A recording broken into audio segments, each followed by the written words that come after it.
Hello and welcome to EveryDadDIY. I'm Gavin. I'm just going to be making a short video on this fella. I was out doing a video on this little lithium-ion battery drill that I picked up for less than 40 quid. I'll have a video out in the next couple of days, and I was just using this fella and I thought I have to make a video on it because I've had it over 2 years now, I think, at this point, and it's just served me really well. It still works perfectly, hasn't skipped a beat. I've drilled all kinds of things with it. I've probably drilled stuff that I shouldn't drill with it, but I've never had any issues.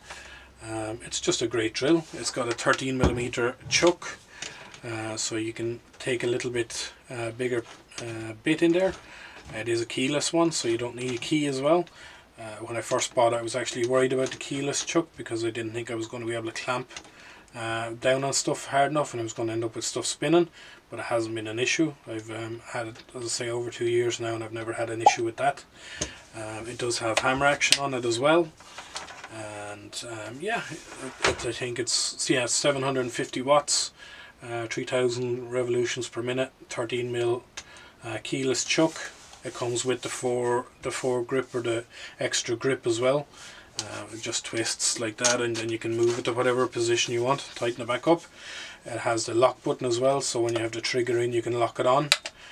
So if you're going to be using it in a drill press or anything like that, that would be handy. You have your forward reverse, and yeah, it works. It feels good in the hand. It's got I think it's a 2-meter flex on it as well, so you've got quite a bit of reach. Yeah, so I just thought I'd make a quick video just highlighting it. They're in Argos, they're €30. If this one dies tomorrow, I'll go in and pick up another one and get 2 years out of it. It's well worth the money. This drill owes me nothing at this point. If you have any experiences with it, good or bad, let me know down in the comments, or with Guild in general, if you think they're good or bad. As I say, I've only got experience with this particular drill. So yeah, other than that, thanks for watching. If you liked the video, give it a thumbs up, and if you haven't already, hit that subscribe button. See you in the next one.